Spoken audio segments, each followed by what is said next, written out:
JD, welcome to the Early Learning Nation studio. Thank you. Thank you for stopping by. Absolutely. You have sat at the intersection of business, public policy, and education, including early education, for much of your career. What's the state of affairs today? And as you look around the nation and you look at Massachusetts, what grade would you give us?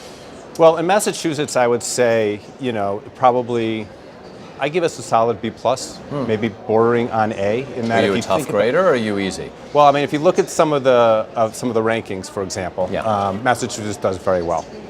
The reason why I wouldn't give us an A+, maybe even stay at a B+, is there's still significant achievement gaps in our state that we're working on. And frankly, just to tie it back to early childhood for a second, it is a significant strategy to address achievement gaps. And what's the why? Why use and focus on early learning as a key driver to close an achievement gap? One of the members of the roundtable used a really great analogy. And he said, if you're Michelin tires and you have a hole in your supply chain of rubber, you immediately go to the beginning of that supply chain and fix it. And when we talk to a lot of employers, they'll tell you there's a hole in the supply chain of workers. And if you're going to use a strategy to go fix that supply chain, it makes a ton of sense to start at the beginning, and early childhood is that strategy. What's the business case? Why should businesses care? I mean, of all the things they have to care about, why should they care about investing in early childhood learning? Yeah, I think it's twofold. It is the supply chain issue. And when we talk to members of the Roundtable in Massachusetts and ask them what are the most important issues they're dealing with right now, they'll talk about congestion and transportation issues, but they'll talk about the inability to find workers with the skills necessary to fill open jobs. And we actually survey them, and that number has gone as high as about 75% of the employees we survey will tell you they're having a hard time. So this is a strategy, a long-term strategy to address that. The other business case, of course, is for the current workforce. If folks have quality options for their children, they are far more productive workers. So I think there's a couple elements to the business case, but business folks certainly get that. The current benefit to current employees who have children, I think that gets overlooked a lot. We talk a lot about how do you incentivize and get business owners interested in investing for the long term, and particularly we know for many companies that's difficult when there are short-term and quarterly requirements.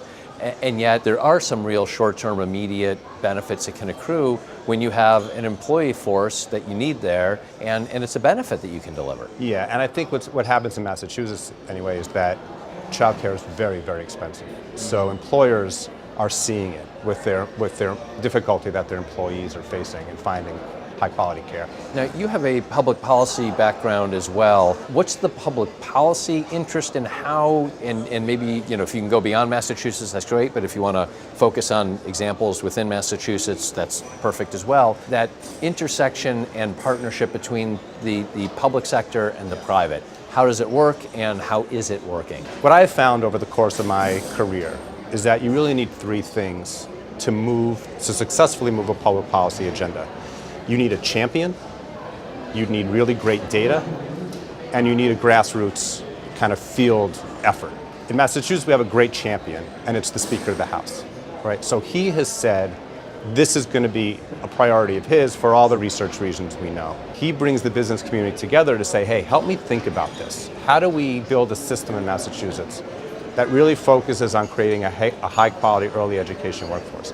Created a business advisory group on early education, which I chair, and that group has come together, done a report, advises the speaker, and has led to a series of both financial and policy changes in Massachusetts that have really helped this issue. So it's a great example of how business and public policy and policymakers can work together. It's happening right now.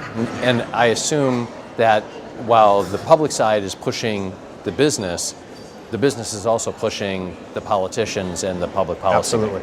In fact, I served as the chair of the state's Board of Early Education and Care for 10 years. And during that time, got to tour a whole variety of early childhood centers, facilities. And I remember being on a tour in one where there was a boy, he was this beautiful kid. And I remember in a city. And I said to the guy who was leading the tour, I said, geez, what a remarkable child. And he said to me, he said, yeah, that child's father is in jail. He's been shot and is in jail, and his mother has drug problems. And this is the safest place he'll be all day. And that stuck with me, and I said, okay, how can we use the platform that we have as business leaders to address that? And that's kind of where we started to get engaged with a lot of this advocacy around early childhood. And for you personally, is that where you got into this and got connected with this, or was this an interest of yours and a policy interest, business interest of yours even before this? So how I got involved with this, other than having children of my own who went through a great program, I worked on a gubernatorial campaign in Massachusetts, and we lost. And it was very difficult for me at that point to find a job with the new administration. And with very few options, I ended up going to work for an early childhood advocacy organization called the Early Education for All campaign. And that's how I got involved with the public policy aspect of early childhood. And during that time, we developed and passed the legislation that created the Board and Department of Early Education and Care in Massachusetts. That was really my initial foray into it, and I've just become a convert and advocate ever since then. And you have gone on, and you mentioned some of it, and you've worked on the public sector side, and you're in a group that really brings business leaders together and focusing on this issue. The Massachusetts Business Alliance for Education came out with a report, the New Opportunity to Lead report. And I just want to quote from part of it. The plan takes aim at persistent socioeconomic and racial achievement gaps, which you were talking about, and growing workforce skill gaps. In the end, is it going to the beginning of the supply chain? Is that where the answers to all of this really lie? I think it's a answer, one of the answers. I actually sit on NBAE's board. Yes. And I'm very familiar with that report. And that report it really looks at the entire continuum. If you're going to invest resources in one place, it might as well be at the beginning, because it's proven to be the most effective way to address the issue. JD, thank you. Thank you for coming by the Early Learning Nation studio. Very good, thank you.